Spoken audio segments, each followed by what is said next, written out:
Welcome to this podcast of the People's Pharmacy. It's brought to you by Ear Ease. Every year, millions of people suffer from ear pain, especially air travelers and young children. The Ear Ease, invented by a medical doctor in 1988, has helped tens of thousands of people reduce or eliminate ear pain.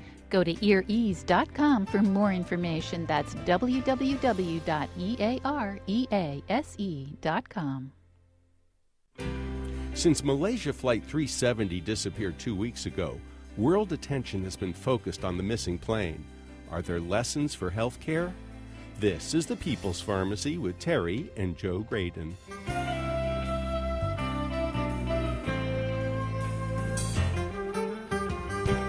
Media coverage of Flight 370 has been nonstop for 2 weeks. 26 countries have been searching for the missing plane.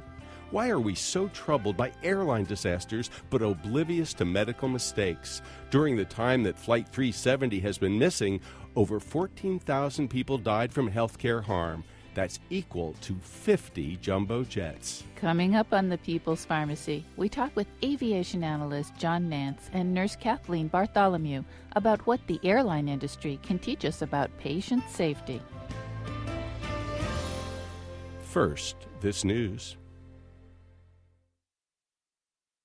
In the People's Pharmacy Health headlines, epidemiologists have questioned the validity of standard dietary advice to avoid saturated fat for the sake of heart health. Over the last several decades, nutrition experts, dietitians, and cardiologists have warned Americans to cut back on sat fat found in meat, butter, cheese, whole milk, and coconut. The theory was that saturated fat would raise cholesterol and clog arteries, leading to heart attacks and strokes. A large new meta-analysis of 72 studies, including more than 600,000 participants, found no association between saturated fat consumption and the risk of a fatal or non-fatal heart attack. A blood fat marker for dairy fat consumption was inversely linked to a possible risk of heart disease, suggesting that fats from milk and dairy products might be protective rather than harmful. Conversely, trans fats, such as hydrogenated vegetable oils, that were once promoted as heart healthy are actually the most clearly associated with coronary disease risk and the only significant association found.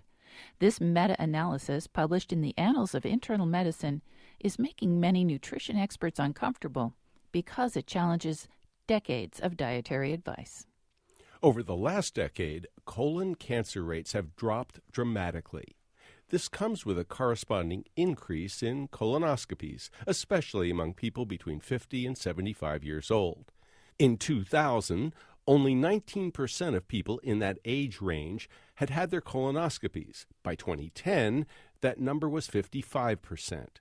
Between 2001 and 2010, the rate of colon cancer dropped by 3.4% per year.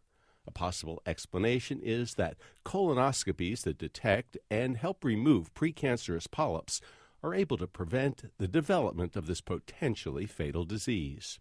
As many as a third of Americans forego colonoscopy because it seems embarrassing or uncomfortable. Home stool tests could provide a different type of detection for colorectal cancer. A study in the New England Journal of Medicine suggests that a new DNA stool test is more accurate than older fecal immunochemical or FIT stool tests that are commercially available. Comparisons of the DNA test and the FIT test to colonoscopy showed 154 people would need to be screened to detect one cancer with colonoscopy. 166 need to be screened to detect a single colon cancer with the DNA test. 208 individuals would need to be screened with FIT to detect one such cancer. The bottom line seems to be that newer stool tests can be helpful in early detection, but colonoscopies remain the gold standard.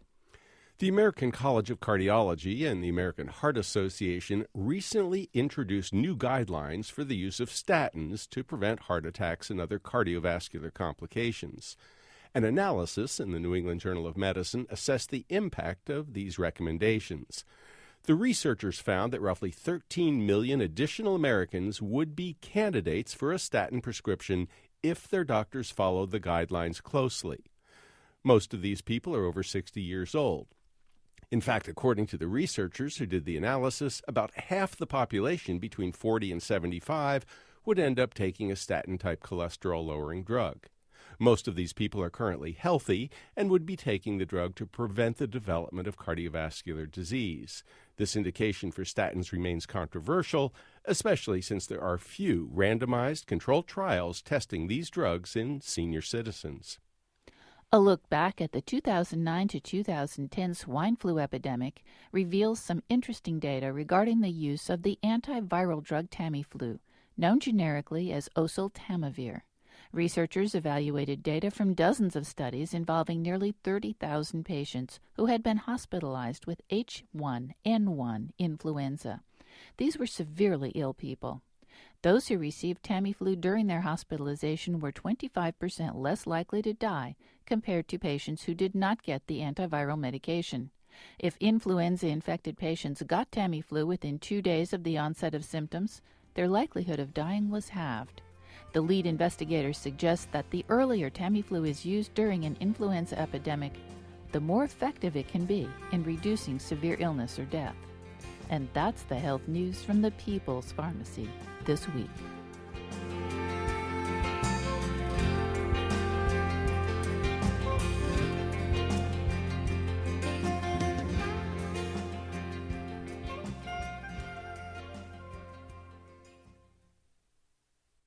Welcome to the People's Pharmacy. I'm Joe Graydon. I'm a pharmacologist. And I'm Terry Graydon. I'm a medical anthropologist. The world has been riveted to the story of Malaysian Airlines Flight 370 that's gone missing with 239 people on board. Part of the reason this story is so gripping is that this kind of airline disaster is incredibly rare. Unlike in aviation, accidents and fatalities in healthcare are unfortunately all too common. Because healthcare harm is an everyday event, we tend to take it for granted or just overlook it. The mysterious disappearance of Flight 370 was on our minds when we sat down with pilot and ABC News aviation analyst John Nance and his partner Kathleen Bartholomew. She's a registered nurse and author of books on patient safety. Together, they bring lessons from aviation to the arena of healthcare. Their books include Why Hospitals Should Fly and Charting the Course, Launching Patient-Centric Healthcare. Welcome to the People's Pharmacy, Kathleen Bartholomew and John Nance.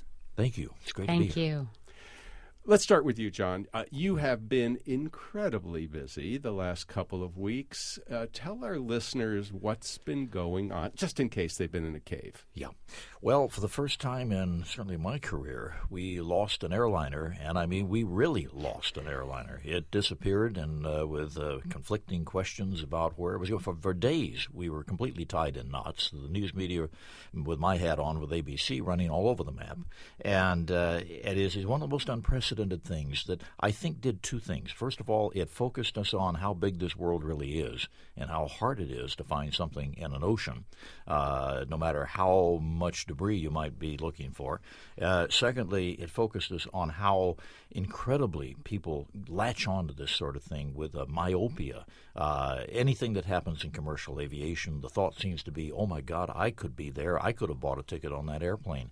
And yet, on the medical side of the fence, they just don't seem to be concerned. Well, it has been a feeding frenzy in the media. I mean, it's been nonstop headlines, the evening news, the morning news. I mean, you can't get away from this story. I think we need to say this is the Malaysian airliner that took off, headed for Beijing, and disappeared, Correct. as far as we can tell, in mid-flight.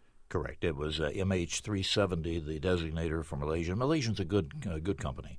They've been around a long time, and the involvement of the international community became very important. As a matter of fact, the Malaysians called them in, the National Transportation Safety Board and others, to try to help figure out these shadowy traces on a radar. And but that was the first portion of about 4 to 5 days of total confusion. Now, we should let our listeners know that you are a consultant and announcer for ABC News, and you have done a lot of on-air describing of what's been happening. Why do you think there has been such fascination with this story? You already mentioned it. It could have been me.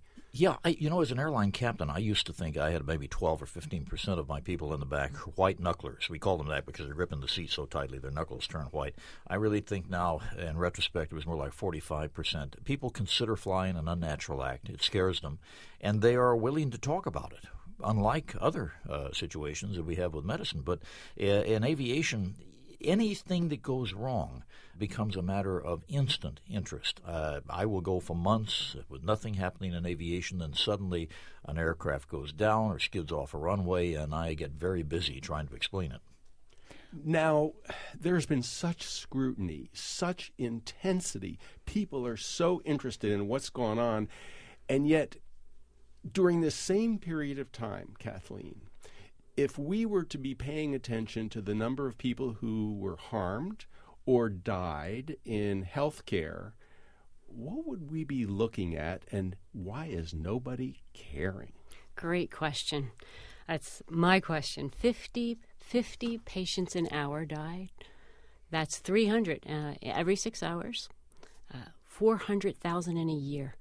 If you wanted to, let's translate those numbers into something that actually is feasible. That's 1,200 747s crashing with patients every year, and I haven't seen a newspaper article or a story about that yet.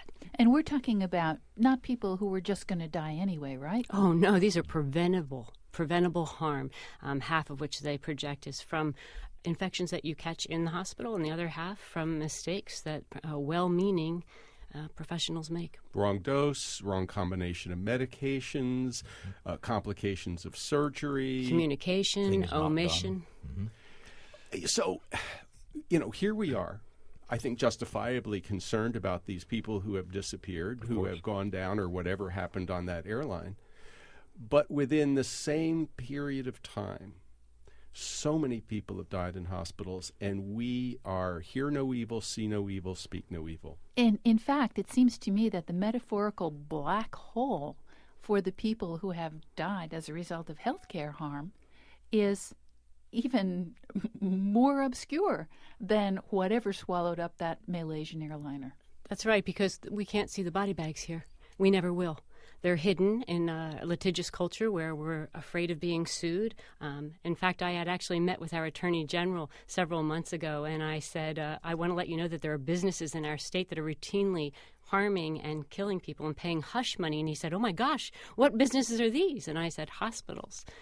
But on a personal level, I was literally just 2 days ago looking into a patient. I drove to meet a patient in Wisconsin. And her perfectly healthy 9-pound, 12-ounce baby boy, due to complications because they didn't follow best practice. When she came into the hospital, the baby was healthy, but he died, uterine rupture. And there was, of course, a lawsuit because they didn't follow best practice. They didn't monitor appropriately. They didn't do what they were supposed to do. And the saddest part is that when she went to the physician afterwards, he told her, quote, Saturday's a really bad day to have a baby. Like it was her fault. Right. And the second comment he made was, we don't know why God wanted your baby more than you. So after that, as you can understand, she sued. She sued for over $4 million. And here's the saddest part of the story, if you can't believe you haven't heard it already. That is that she took the $4 million back to the hospital and said, I'll give you all this money back if you'll just make sure it never happens again by educating your physicians and your nurses on best practice and changing the culture and communication. And they refused to take it. They didn't want to change their practice. We've got a lot of hospitals that will belly up to the bar immediately, say the right things, hold people's hands, admit what was true, and say we'll make sure it never happens again. And then we've got some that are so afraid of something that they can't even be honest about it. If the American public really knew the depth of this, they'd be lighting torches and marching on the Citadel. And that's the conundrum for us is, here in aviation, it's instantaneous. And in medicine, it's the exact opposite. We can't get anybody excited. Well, let's get back to Terry's comment about this black hole. So I just told you one story. There are 399. So after the conversation with this woman, she said, what could I do? And I mentioned that there were several patients that were speaking out all over the country and had been for over a decade. And so we had a conversation, which I know is where you want to go, Joe, with, so what's going to change and how's it going to make a difference? And one of the things is I just think that we don't see the harm. It's hidden. So there's no impetus for change. Well, what's so fascinating to me is in this Malaysian story, here were a couple of people who got on the airplane with forged passports. And apparently this has been going on for some time. And now all of a sudden it's come to public awareness and people are going, whoa, we cannot let this continue. We have the resources. We need to do something about this. there's been such scrutiny that I have little doubt that indeed, not just in Malaysia, but a lot of other places where there are questions about passports, that people are going to be a lot more careful scrutinizing the databases. Why can't we get that kind of concern in healthcare? Because we do have resources. We do have the ability to follow best practices, and yet nobody seems to be paying much attention. And I don't think that there's any conspiratorial element to this. In other words, it's a matter of omerta, and you can't talk about it. I think it's just a blind spot in certainly in the American psyche, and we have to get past it. We have to get to the point, a tipping point, if you will, of a conflagration of understanding that we've got a major problem, because the body politic can drive change, and very rapidly, as we know, if we can get them interested. We have certainly experienced a situation recently, a couple of years ago, I guess, where we were trying to get a producer of a very popular show to pay some attention to this. And he finally said to Kathleen, he said, look, that's our least popular segment. Anytime we do anything on healthcare, it's our least popular, and we are here to make money. And it was really kind of a harpoon. Well, just like you said, in an airplane, you say, it could be me, but we don't think it could be me when we walk through the hospital doors. And yet, it absolutely could be. In fact, it's much more likely that you will be harmed in a hospital, in your local hospital, than if you get on an airplane. So, in wrapping up today, what is the message that you would like to convey to our listeners, recognizing that the airline industry really has made extraordinary gains when it comes to safety? What do we need to do when it comes to our health care? Standardize. Use best practice. Ask for a second opinion. Always seek a second opinion. Pay attention to your gut instincts. If you don't have a relationship with your physician or nurse practitioner, find another one. That relationship, it really is the carrier waves of communication. Ask people to wash their hands if you don't see them washing their hands to prevent infection. And their stethoscopes now. Oh, yeah. And take off their lab coat. So, are you hopeful? Is there a potential for improvement? To be honest with you, I think that it's going to get worse before it gets better. And let me tell you, because across the country, because of the changes financially that hospitals are now struggling to survive, that their focus is not on safety and quality anymore. So for the short term, I guess it's patient beware. It's not only patient beware and buyer beware in effect, it's wake up. There's a paper that validates, as of last year, 440,000 deaths per year from nosocomial infections and medical mistake, half and half. This is intolerable. It's twice what it was in 1999. Kathleen Bartholomew, John Nance, thank you very much for talking with us on the People's Pharmacy today. Always a pleasure. Thank you. You've been listening to John Nance, the aviation analyst for ABC World News. He's an advocate for both aviation and healthcare safety. His books include Why Hospitals Should Fly and Charting the Course, Launching Patient-Centric Healthcare, co-authored with his wife Kathleen Bartholomew, a nurse and national consultant on patient safety. It is time for us to take a short break. We would like to hear from you. Have you witnessed a patient safety problem that affected you or a loved one? Our We'd love lines to are hear your open for story. your calls at 888-472-3366. You can reach us by email, radio@peoplespharmacy.com.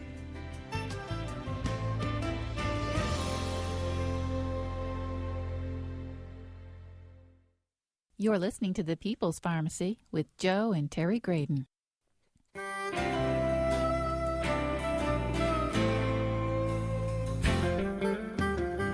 Welcome back to the People's Pharmacy. I'm Terry Graydon. And I'm Joe Graydon. The People's Pharmacy is made possible by Redix Industries, makers of utterly smooth creams and lotions that moisturize deeply to make dry skin feel soft and smooth.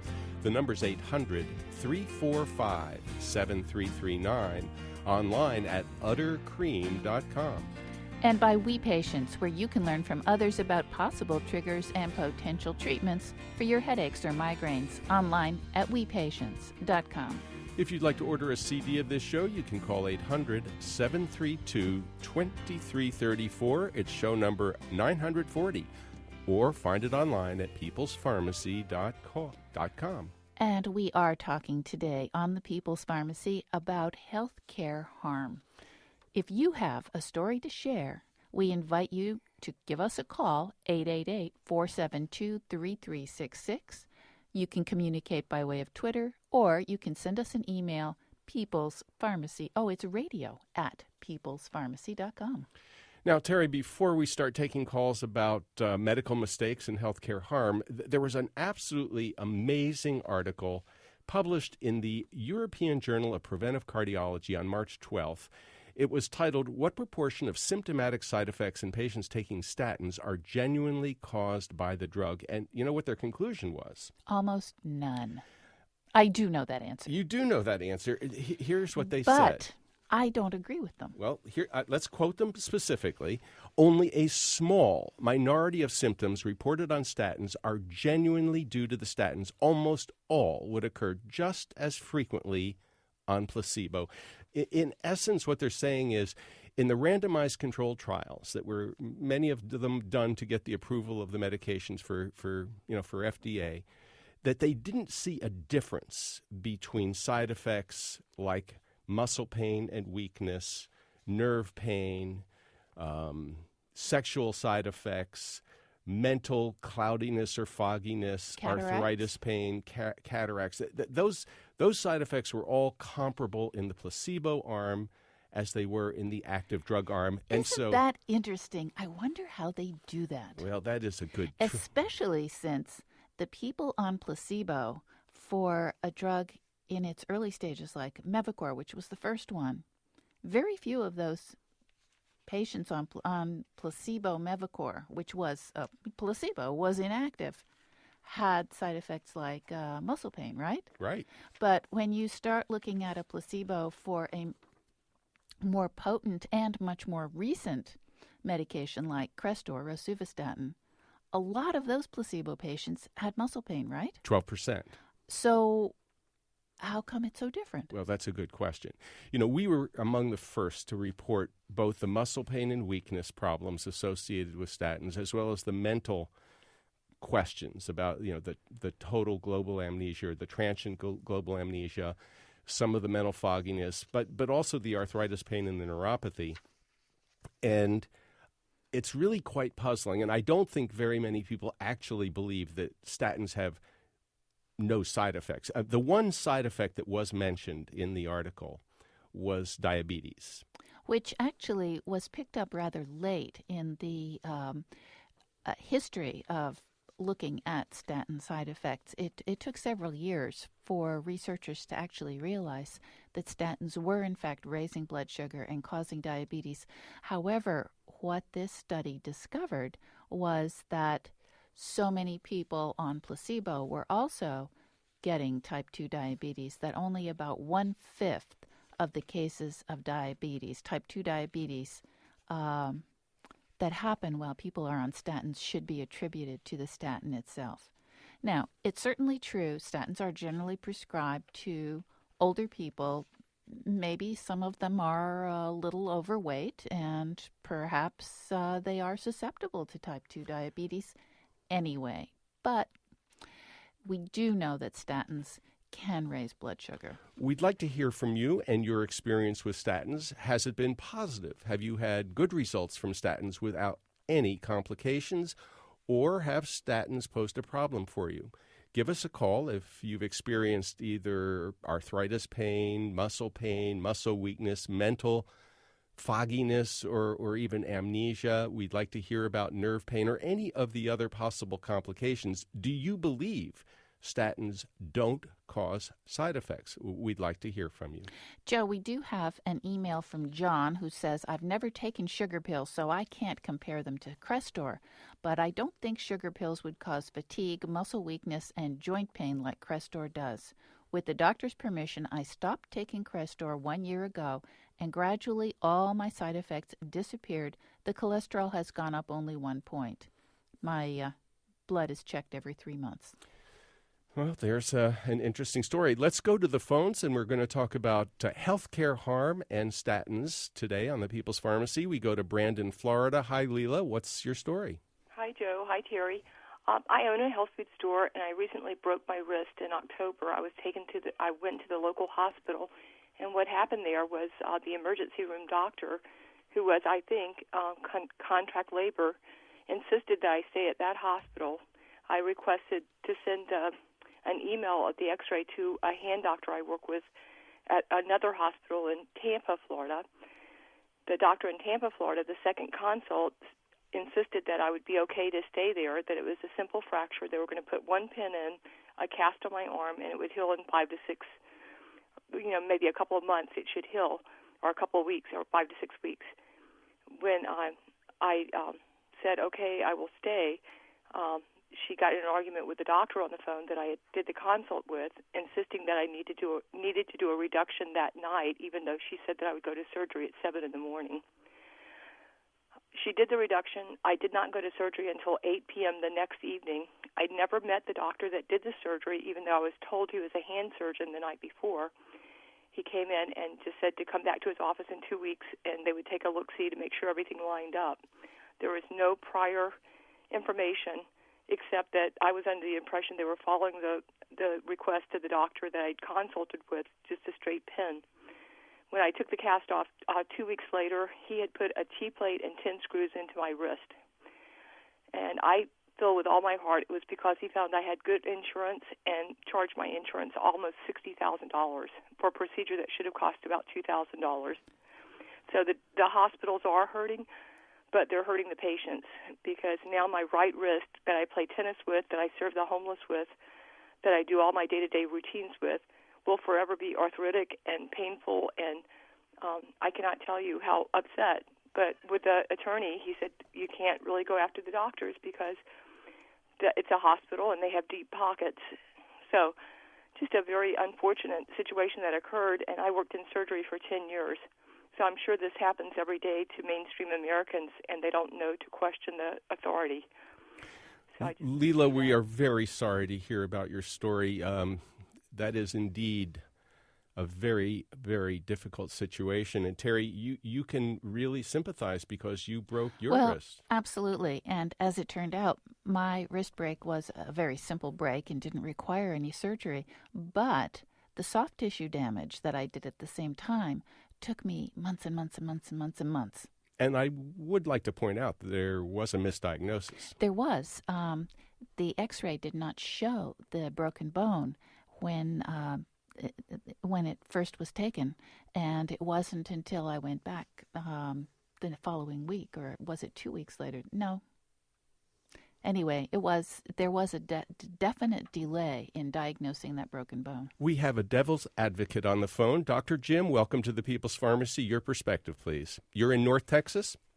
Yes. Good morning, hello, Joe and Terry. Thank you for taking my call. I think that's great work that you're doing, and I'm happy that you're doing it and spreading, some knowledge about how we can better protect ourselves and our patients. I just wonder if maybe some of the reason that, these issues haven't gained as much traction is that it's complicated why people get quote-unquote harmed when they go to the hospital. Humans are complicated living systems, and it's not simple. It's not a simple kind of problem, and it's not easy to say, well, you came in, you didn't have this infection. When you left, you did have this infection, or you came in, you didn't have an infection, and unfortunately you were harmed or even killed. Sometimes, despite our best efforts, these things happen, and they're not because we're trying to harm people. They're in spite of our attempts to help people. And an example would be, I'm sure you're aware of catheter-associated infection. That's a very common thing, sort of in your world, to try to prevent nosocomial infections. Well, we don't use those catheters because we're trying to harm people. We use catheters because we're trying to help people. If we need to give someone antibiotics, we have to put a needle in their arm, and by putting a needle in their arm, we necessarily expose them to a small risk of infection because we're trying to help them by giving them an antibiotic. So my point is just that it's very complicated, and it suggests that, when people go to a hospital, they're potentially being harmed. It may be a little more nuanced than that they're potentially being saved or even helped.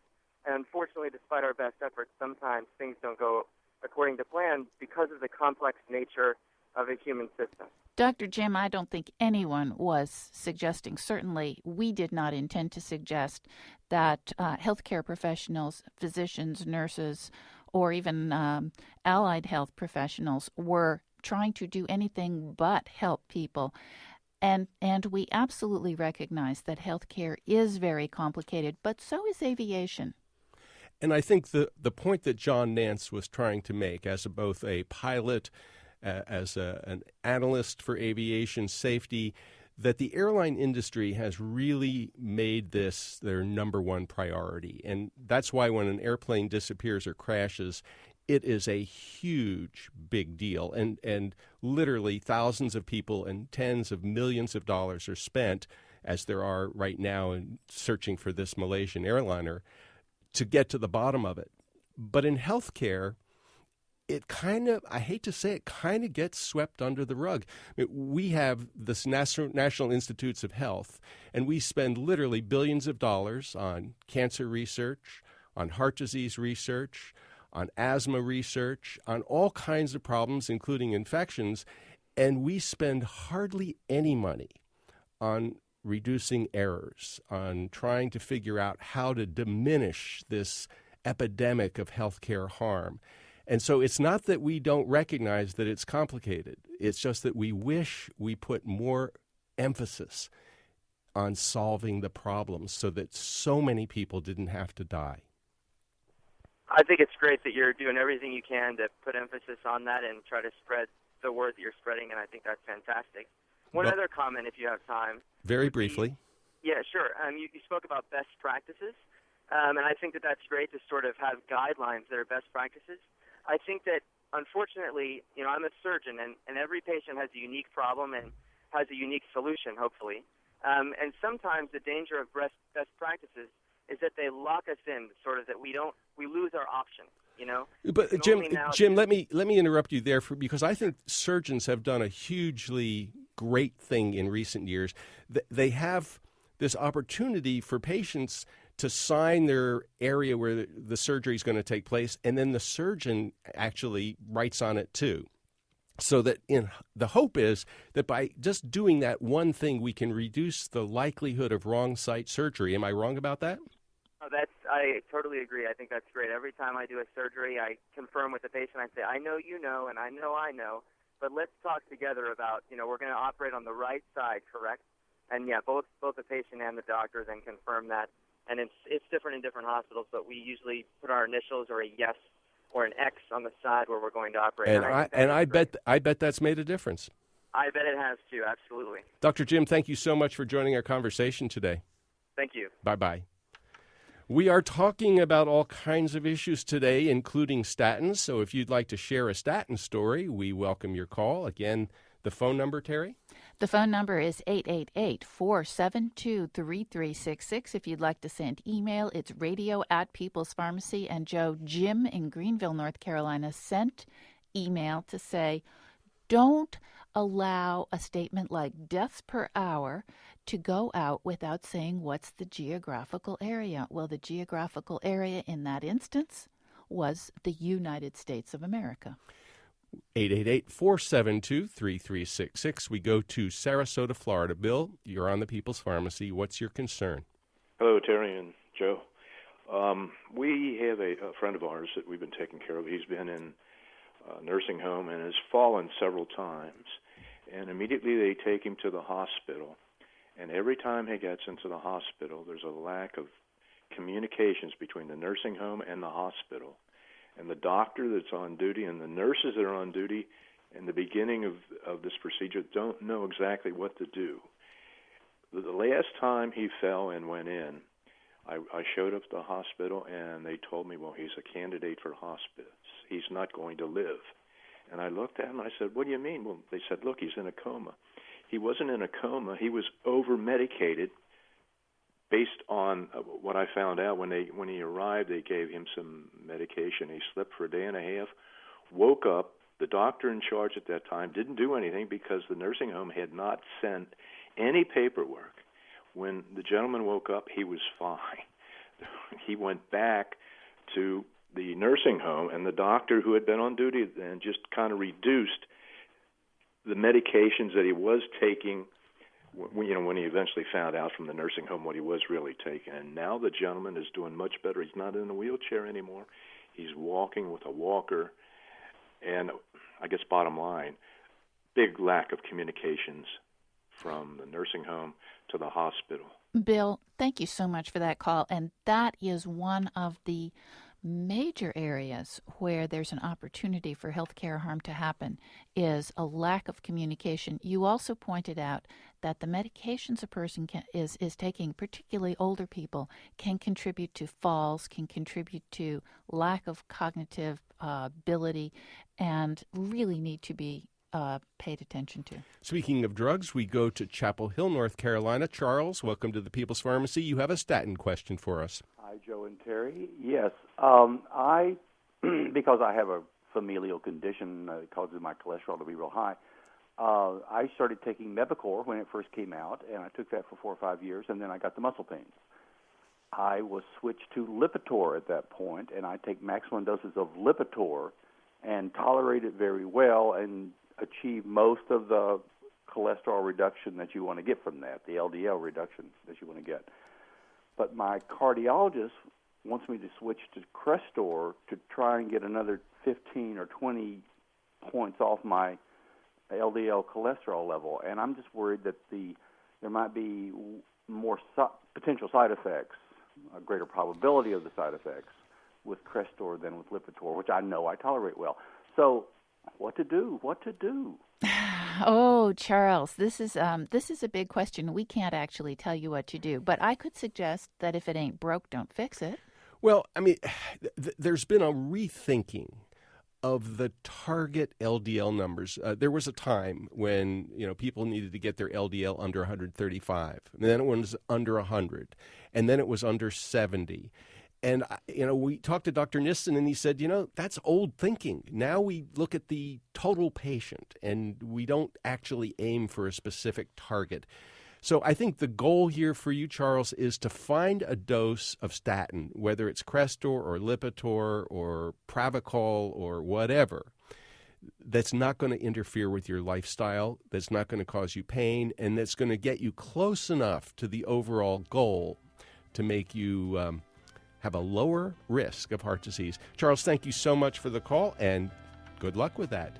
We do need to take a short break.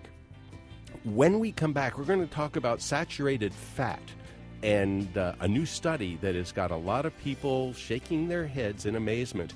We'll also talk more about statins. If you'd like to join the conversation, 888-472-3366.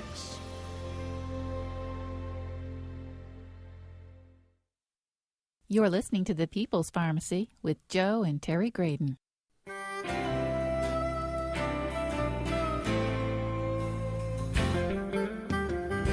Welcome back to The People's Pharmacy. I'm Terry Graydon. And I'm Joe Graydon. The People's Pharmacy is brought to you in part by Redix Industries, makers of utterly smooth creams and lotions, helping dry, cracked skin feel utterly soft and smooth. The number's 800-345-7339. Online at uttercream.com. If you would like to purchase a CD of this show, you can call 800-732-2334. It's show number 940. That number again, 800-732-2334. Or you can place the order at our website. It's peoplespharmacy.com. We're talking about the health news that matters to you. Our lines are open for your calls, questions, and stories. If you'd like to join the conversation, the number 888-472-3366. If our lines are full, email us, radio@peoplespharmacy.com or via Twitter @peoplespharmacy. For decades, we've been warned to step away from the bacon, not to mention the brie and the cheeseburger. And in fact, did you know you can make a really wonderful cheeseburger inside out by putting brie inside the ground beef? I learned this 50 years ago when I was a teenager and manning a booth at the street fair in Aspen, Colorado for my high school, Colorado Rocky Mountain School. And we spoke French while we were dispensing these wonderful burgers. It was quite an experience, and they were delicious. But the reason to stay away from all those delicious foods is that eating saturated fat was believed to raise cholesterol and clog arteries and lead to heart attacks. It all seems sort of intuitive, the fat that would be left in the pan after you cooked lamb chops or hamburger turns solid when it gets cold. So it's really easy to imagine that it coats the insides of your blood vessels and turns into plaque, right? Well, that's what we thought. The trouble is there was no data. So now we have a study that just came out this week that is driving, I suspect, dietitians, nutrition experts, cardiologists, and just about every other health professional crazy. It was published in the Annals of Internal Medicine, March 18th, and it was a meta-analysis of 72 studies involving over 600,000 volunteers.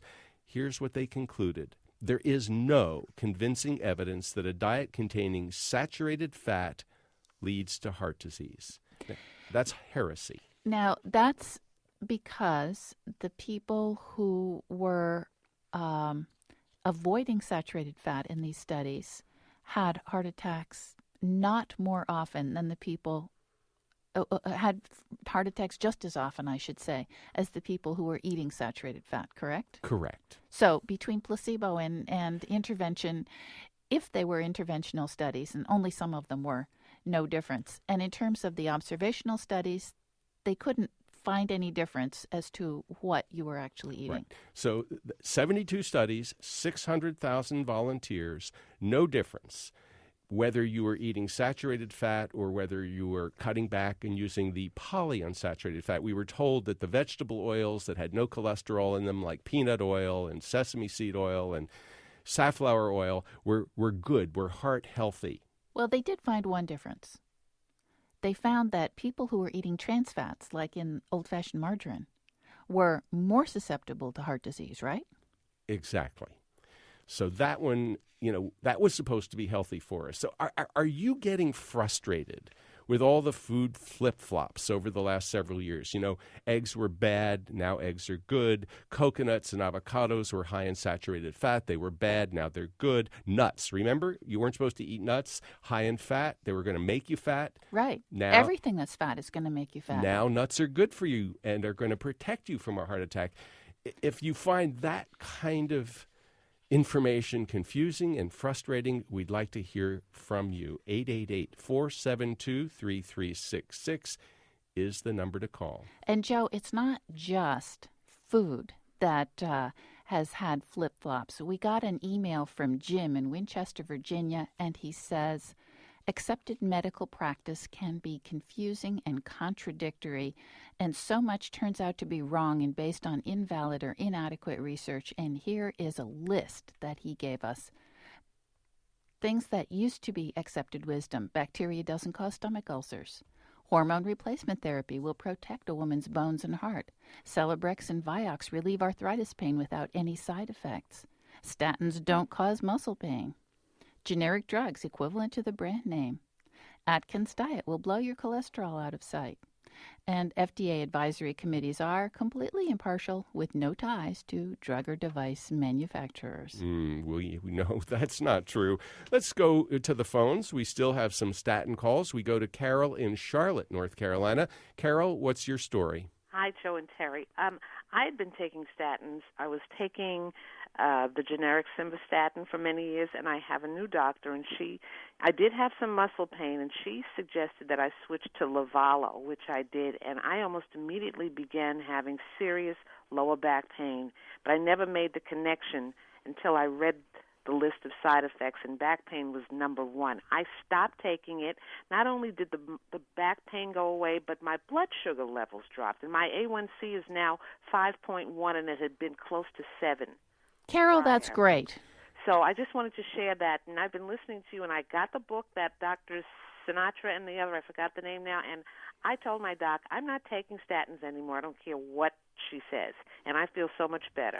Well, Carol, we appreciate the call. We recognize that there are many people who should be on statins, especially people who have had a heart attack or have been diagnosed with heart disease. Statins will save their lives. However, for people who don't have heart disease or stents or have not had a heart attack, there are some potential side effects, and that's why we were so puzzled by this study that said, no, there are no side effects. Back pain actually can be a statin side effect, and one of the ways you can find out is if you stop the statin, as you did, and it goes away. Hey, that's a pretty clear suggestion, and your blood sugar normalization, that is really great news. Carol, thank you so much for the call. And thank you. Bye-bye. Bye-bye. All right, where to? Shall we go to Asheville, North Carolina? Let's do it. Grace, welcome to the People's Pharmacy. What's Hi, on your Joe. mind?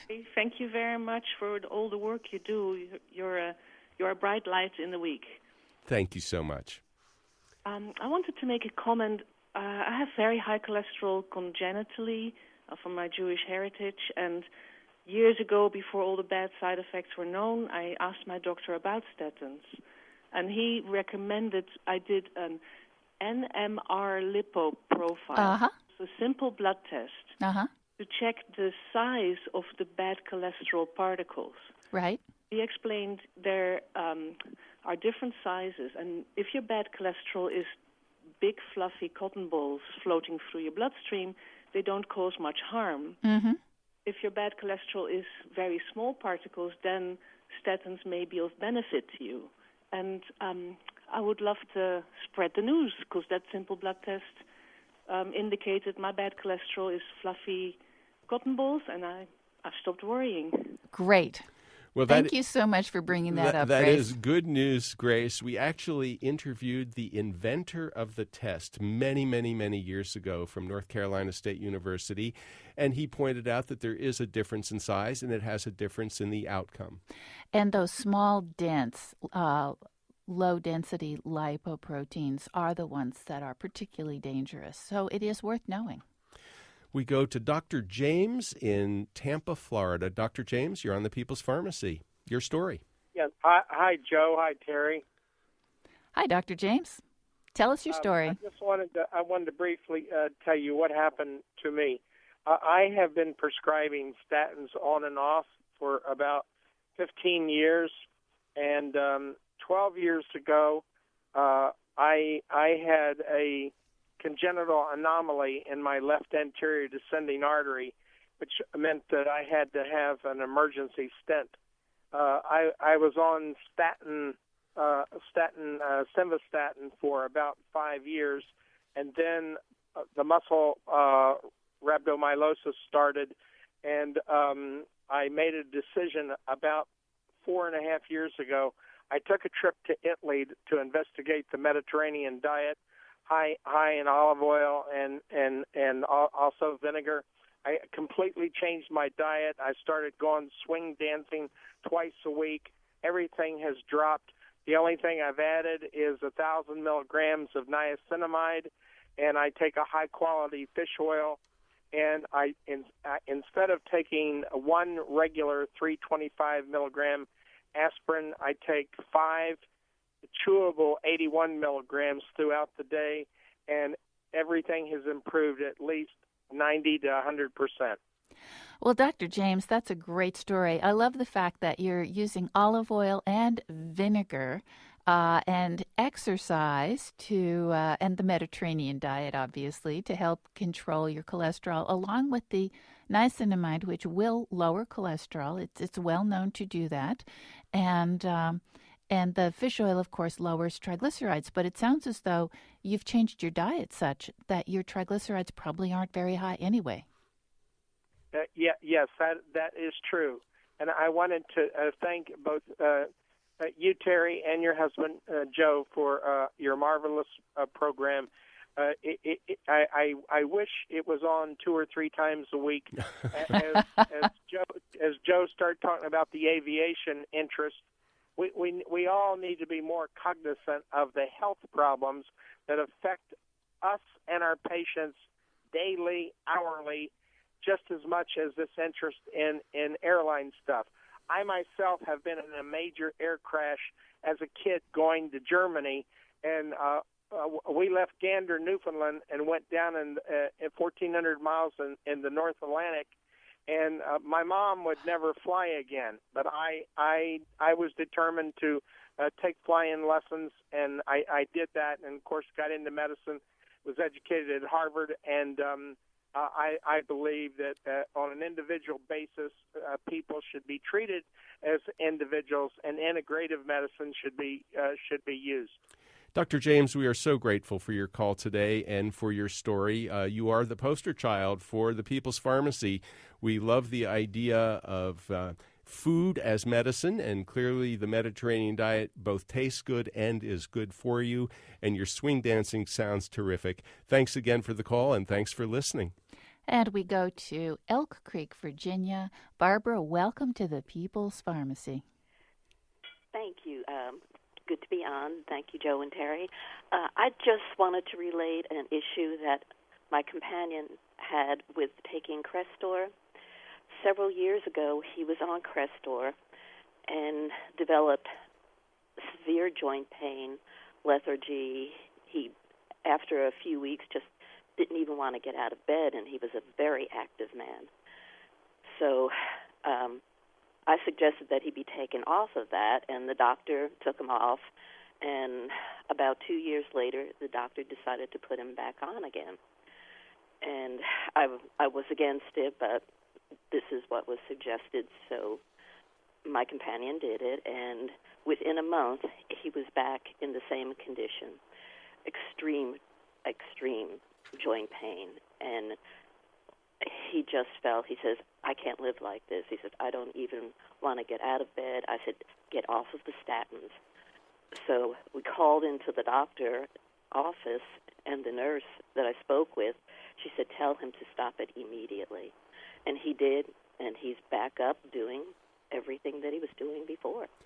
Well, thank you for sharing that story, Barbara. You know, I think one of the key issues is that you really have to look at the whole picture. And I think if you ask most healthcare professionals, how important is exercise and activity to good health? And they will all say, oh, it's essential, it's critical. And then you say, but if a statin, like Crestor, in Barbara's case, Terry, her partner can't be active, can't get out of a chair, can't do the things that he loves to do because the medication is lowering his cholesterol and doing other things as well, that it doesn't make any sense. And the arthritis pain, that's the other thing. Arthritis pain, which of course didn't show up in the comparison study, nonetheless is a serious problem for a lot of people. Taking statins, arthritis pain, neuropathy, nerve pain also can be a very, very debilitating side effect. Barbara, thank you so very much for sharing your story today on the People's Pharmacy. Thank you, and I enjoy your show very much. We appreciate that. Bye-bye. Bye. Joe, we have an email from Jim who says, so if a review of all these studies concludes that saturated fat's not harmful, what was the basis for the belief that it is? Certainly, there must have been some scientific studies that indicated it is. It couldn't be based solely on seeing congealed fat in the pan after making pork chops. And Jim is right, of course. There were studies. Well, Ansel Keys did his 7 countries study. It was epidemiology in the 1950s and 60s, and he collected data on heart attacks and heart disease from 7 different countries, and he also collected data on diet. And he concluded from the data that he collected that countries where the diet was much richer in saturated fat, cheese, butter, meat, etc., were much more susceptible to heart disease than countries where those things were not eaten very much. But now we have, 50, 60, 70 years and a lot of research. Yeah. And now the research, I mean, we're just the messengers, folks. We aren't responsible for the studies. We are just telling you what they found. And you know what? Your grandmother was probably right. She said, eat your vegetables, right? And she said, in moderation, everything in moderation. Exactly. One last call. We go to Dallas, Texas. Hi, Marnie. What's your story? Hi, John Terry. Thanks for your show. I think it's great. I just thought I would comment on how you guys have really nailed it on the head with this segment you've done today, because my mother, who passed away in June of 2012 of lung cancer, went to her PCP, started out going because of her high cholesterol. I mean, that's what the PCP focused on an admitted 50-year smoker. And I think that this disconnect starts before they get to the hospital, because my mom, they focused, instead of on an admitted 50-year smoker and lung chest x-rays, they focused on her high cholesterol and never even started her on diet regimen and change of her diet. I've been a vegetarian for 20 years, so my mom, I could have helped her with this, and she didn't even tell me that they put her on cholesterol meds. And so I just think that this idea, we're focusing on the wrong thing, that, the physicians are pushing the drugs, it seems like, instead of really focusing on the bigger health and the whole person. Gee, Marnie, thank you so much for your call, and we're so sorry to hear about your mother. All right. Well, it is a challenge, and we do recognize that statins have benefits. We said it before. We'll repeat it. People with heart disease definitely get a benefit from statins. But Dr. James also has demonstrated that diet, exercise, and healthy living also can make a difference. And Marnie's mother was probably at higher risk of heart disease, what her doctor was focusing on, because of the smoking. That does increase your risk of heart disease, but they should also have been looking at her other symptoms as well. Exactly. We have an interview coming up in the not-too-distant future with Dr. Lustig, and Dr. Lustig says, eat real food. And, of course, that is also Michael Pollan's mantra, and it's what you hear on the People's Pharmacy. So if you can't pronounce the ingredients on the label of the package, then maybe you should be eating something else.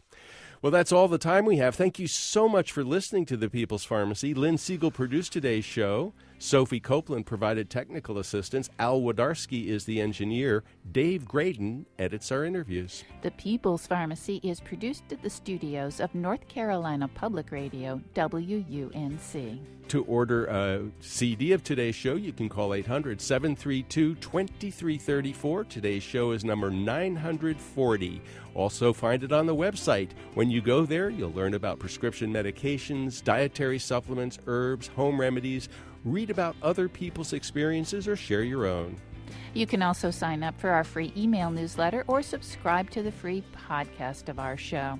It's all there at peoplespharmacy.com. In Durham, North Carolina, I'm Joe Graydon. And I'm Terry Graydon. Thanks for listening. Please join us again next week.